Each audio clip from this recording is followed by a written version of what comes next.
Hello lovelies, it's Sandal from Substance Overstar and welcome to a new video. So I'm trying out something a little bit different today. I'm filming using my new Samsung S9, so I think the quality is going to be a little bit better. I've got my selfie stick. Today I wanted to talk about intermittent fasting. Specifically my experience intermittent fasting as a woman, obviously, and also as a vegan. I've been practicing intermittent fasting for about 2 years now, so it's pretty safe to say that I'm quite experienced with it, and I've kind of experienced, you know, positive and negative aspects of it depending on how I've chosen to practice it. And right now I'm just enjoying a cup of cacao and turmeric latte with cashew milk. This is so gorgeous. I have this every evening. If you don't know, cacao is an amazing alternative to coffee. Coffee's not so great because it can cause adrenal fatigue, and it's actually a natural pesticide. It's not good for your body at all. Cacao can also be a little bit addictive and can be overstimulating. But it's wonderful for opening your heart chakra, and it's also it's a stimulant, so it's a kind of a good pick-me-up. But yeah, it's important not to abuse it. I try and only have it once a day. Turmeric, I'm having a turmeric latte, which has also got like cardamom and other lovely spices, ginger, I think. Turmeric is an amazing liver detoxifier, and I talked in my previous video about the importance of liver detoxing, not just for your physical health but also for your emotional health, because the liver stores not just physical toxins but emotional toxins, so anger, rage, any kind of like emotional trauma all gets processed and stored in the liver. So detoxing the liver is super important. But yeah, intermittent fasting. So for those of you who are not familiar with my journey, I kind of came into veganism by, trying out raw till 4 initially. That was like my not my first experience with veganism. It was, I tried to be vegan at like 16, 17 years old when I was doing volunteering with Peter, but didn't know anything about nutrition. So it was only when I came into the vegan lifestyle by doing raw till 4 that I started researching detoxification and the health benefits of following a plant-based lifestyle. Now, for those of you who know about the sort of high carb vegan community and the raw till 4 community, you'll know that one of the things that was kind of advocated by a lot of raw till 4 type gurus like Freely and Harley and other people like that was, you know, that calorie restriction is really bad, that you're going to damage your metabolism, and that you that you should never starve your body. But after a lot of research, I realized that this is not 100% true, not the way that they're saying it anyway. Obviously, starving yourself is not going to be great, but fasting actually has amazing health benefits. And it was only after watching an interview with, who's that crazy vegan couple again, like the raw food people, Marcus Rothkranz and his missus, I can't remember her name, but Marcus did a video with his missus, and I mean, Carla, I think her name's Carla, and she looks amazing, obviously, looks super young. I mean, even if she doesn't look young, she just looks amazing, for any age, not just for her age, which is kind of post 50, super ripped body, like looks like a swimwear model. So I was listening to this, interview that she gave, and she talks about how naturally she just always would just fast if she was gaining weight, or just, you know, just for any reason, she would just skip breakfast just naturally because she just didn't feel hungry in the morning. And then she realized that this was the thing, intermittent fasting. And my brother had been talking about it as well, that he'd been trying intermittent fasting. I mean, obviously it's like really popular amongst guys who want to get really ripped nowadays. And I was just like, I don't know about that, because obviously I still had the Freely mindset of like not restricting your calories and damaging your metabolism, which is, you know, I don't think is, I think it can happen, but I don't think it's as easy to do as, you know, they're saying. Just by skipping a meal once a day, it's not going to really do you any damage. And I just remembered, you know, all throughout my modeling career, how not even just my modeling career, but even just all throughout uni, a lot of the time I just wouldn't eat breakfast because I actually just wasn't hungry. And then also when I was trying to keep my weight down, it was a lot easier for me to curb my appetite sort of in the beginning of the day, and just have like hot drinks here and there, and only towards the evening would I start getting really hungry, and then I'd feel the need to eat something. So I decided to give it a go, did a little bit of research into it, and then just dove straight in. Now, I've had quite a lot of people message me on Instagram for advice, just because I posted on my stories that I had been doing a couple of I did like an 8-day liquid fast. Maybe, was it 8 days? I think 10 days. I did 10 days. And it was actually, you know, I really enjoyed it. It cleared up a lot of health issues that I was experiencing at the moment, some sleep disturbances that I was having. It sorted them out straight away, and I was just much more clear-headed and focused.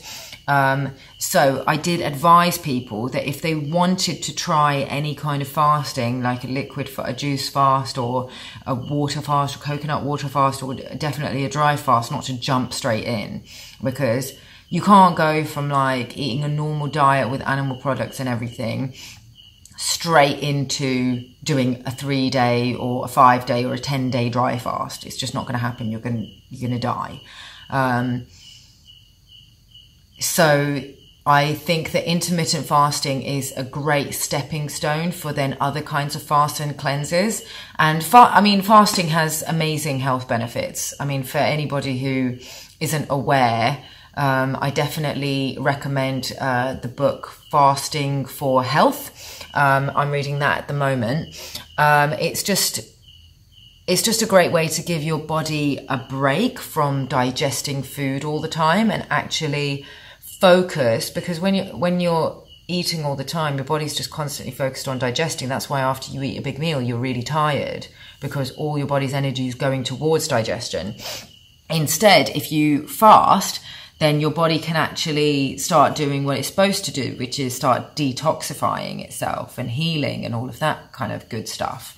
So that's why fasting's got incredible health benefits. It's also got incredible spiritual benefits as well. I just found that I was able to focus much more clearly, because my blood sugar wasn't constantly being spiked. And I experienced this even with intermittent fasting. I do it every single day. Some people only do it 2 or 3 days a week, but for me, I just do it every day. I don't have a strict kind of routine with it. And this is what I was saying about some of the people who messaged me on Instagram saying that they tried the 16:8 ratio straight away and it was too intense. I wouldn't advise anybody do it like that. Like the way that I did it, and I advise everybody else who wants to try out intermittent fasting to do it this same way, was the first day I just pushed my breakfast back a little bit later. So the first thing I did in the morning was have a coffee. And I would have a bulletproof coffee with coconut oil instead of grass-fed butter, because obviously I'm not going to touch that shit. I would have a little bit of sugar. I don't think that sugar is evil, like people will have you believe. I think that fructose from fruit is the most optimal fuel for your body. As long as you're having less than 35 calories during your fasting window, you're fine. So I'll just have like 1 teaspoon of brown sugar in my coffee. I'll also have milk. Like, I don't care. I'm not going to be that strict about it. Have a little splash of like cashew or coconut milk in the coffee, and I'm good to go. If I'm trying to cut down on coffee, because again, like I said, it's not that great for you. It's good for fat burning, but it's still a stimulant that can ruin your adrenals if you drink too much of it. I would have like maybe cacao or matcha instead, or even just tea. And yeah, just I found that over the course of, you know, the days and the weeks beginning this, I was able to push my breakfast longer and longer.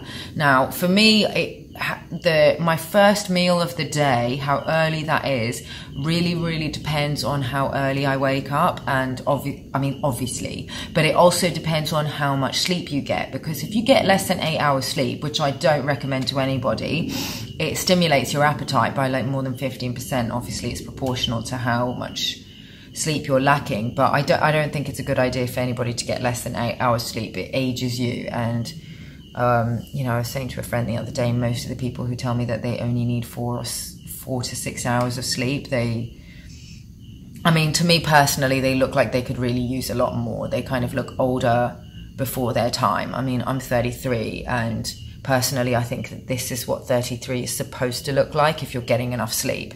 So try and get 8 to 10 hours sleep, and you'll find that your appetite really isn't insanely high. If you're finding that you're eating a lot and you're not able to kind of curb your appetite, you might want to look at how much sleep you're getting. Yeah, what else did I want to say about intermittent fasting? Yeah, generally I'll eat like 1 or 2 meals a day. Sometimes 3, but I'll try and keep it within a certain fasting window. I try and keep my meals towards the end of the day. Not everybody does that. Some people like to kind of keep it in the middle of the day or in the morning. Obviously, the later you eat, the later you're going to end up going to sleep. So, you know, I try and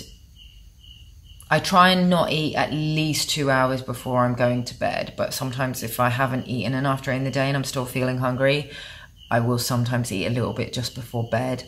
It's not a good idea because it does interrupt your sleep. And that, for me, I mean, I don't have very good sleep patterns. Like I tend to go to sleep quite late and then wake up quite late. And some of that might be because I'm not actually eating early enough. I'm sometimes pushing my meals too late just because I'm trying to kind of keep the calories not low, but I'm just not eating till I'm stuffed. Like I never do that.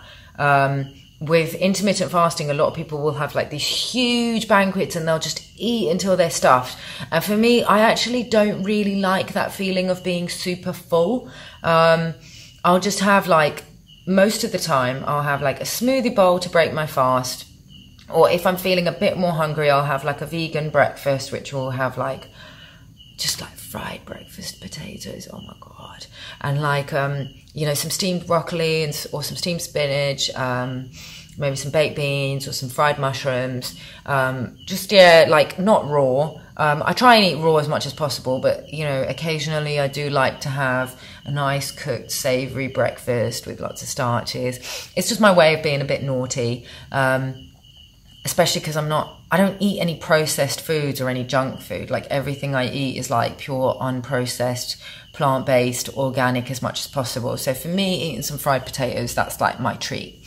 But yeah, and then in the evening, because I'm living here in Bali, I try and eat local as much as possible. I think if you're eating a lot of imported foods, not only is that not super sustainable, I think because everything is connected and we are fractals of not just the earth, but the entire universe, everything kind of works as a system. So if your lifestyle is not sustainable and not in harmony with the earth, then it's not going to be sustainable and in harmony with your own body. I just think that there's much greater health benefits to eating stuff that's local. I mean, I kind of experienced it firsthand when I was in the Amazon. If you guys haven't watched my videos from the Amazon where I went to do some ceremonies with the shamans there, you know, taking ayahuasca and stuff, all the food that I was eating was completely 100% local. I was eating plantain every day, like beans. Don't think I ate that much rice, a lot of avocados. Everything was just from that local area. And there's something that happens, I don't know if you could say spiritually, but when you're eating the food that's like from that country and from that region, you start to really feel like you're becoming one with that area. and you start to feel more integrated with the area. You don't feel so disconnected. So while I'm here, I'm eating, like, maybe in the evening I'll have like some tempeh with like a local vegetable dish. They have one called sayo urab, which is, oh, it's gorgeous. It's like green beans, carrot, grated coconut, just local vegetables. Or sometimes I'll have, I don't know what it's called, plecing, I'm gonna butcher like the Bahasa Indonesia right now. I'm not even gonna try this. Like this gorgeous Balinese dish, which is like greens with like a spicy sauce, and it's really, really good with tempeh. Or I'll have like a gado, which again just means vegetables. It literally means vegetable. But I'll get them to remove, sometimes they put like rice cakes in it. I don't eat rice. The only rice that I'll eat is black rice, or sometimes red rice, because all other kinds of rice are genetic hybrids, and they form mucus in the body, and they just feel like shit. Like if I eat rice now, white rice, I literally just want to pass out, go to sleep. Same if I eat gluten. I've cut out gluten now, so I don't eat gluten, don't eat white rice. I'm pretty much just, I'll still have soy. I know some people don't really think that soy is particularly healthy, but I haven't found any conclusive evidence that's going to stop me from having the things that I really love. If you love white rice and you feel fine eating it, like, just eat it. You'll know, like, your body will tell you when it's time to kind of eliminate that. My body's been telling me it's time to give this up with different things. So gluten was one. Rice was another. I go through stages with coffee. Sometimes I'll quit it, sometimes I'll have it. But I do find when you're doing the intermittent fasting and when you're cleaning up your diet as well, you will start to detoxify. You'll start to notice changes with your body, with your digestion. But also emotional detox symptoms can be really intense. And I've talked about emotional detox before. You can watch that video. I'll put a link there. So just you need to click that. Some people have said that I've forgotten to link the videos.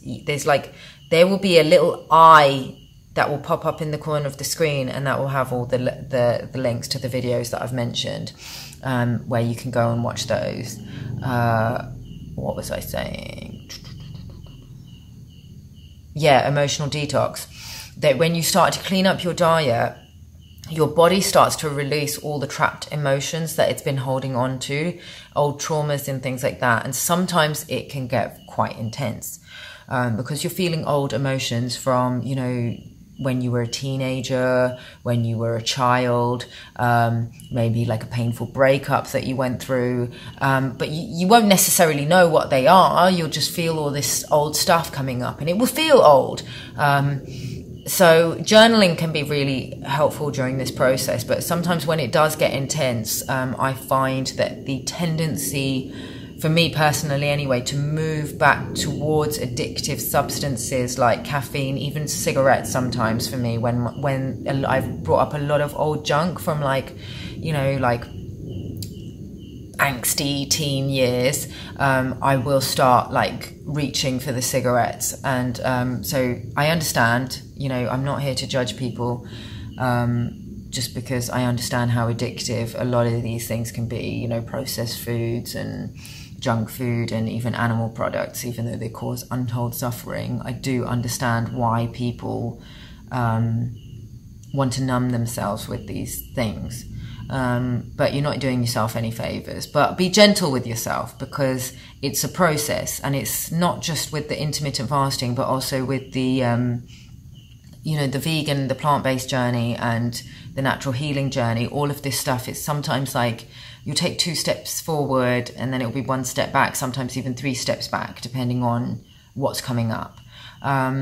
So yeah, I kind of started talking about intermittent fasting and started talking about all this other stuff, but it's all connected. So that's what I'm trying to say. But yeah, I think that's what I want to say on this right now. If you have any questions, leave me a comment, and I do always try and respond to everybody's questions and comments, unless they're just like stupid or like rude or disgusting and misogynistic. Like, yeah. Anyway, I'm not going to respond to those. But they do amuse me. But anyway, yeah. And if you want to see another video on intermittent fasting, leave me a comment with, you know, any areas that I didn't cover that you'd like me to cover in more detail. Because, you know, like I said, I have been doing this for 2 years now. And yeah, it's been a fantastic stepping stone to other kinds of cleanses. Like I did a video, I don't know if you saw the 3-day fruit fast that I did. That's also another one that if you're planning on doing a juice cleanse and you've already been doing intermittent fasting, that's a really good stepping stone if you do the 3-day fruit cleanse and then do a juice fast once your body's kind of used to that. Or you can, even if a fruit cleanse is too much, you can just do like a raw vegan cleanse. I've done that before, like, you know, like a 2-week raw vegan cleanse, not just because I like eating raw vegan. So yeah, that's it. That's all I'm going to say. I'm going to stop talking now. All right. Thanks for watching, guys. And I'll see you in the next video. One love. You've taken some other drug, like for instance, like marijuana or something. Well, you know, it's an altogether new thing. And you actually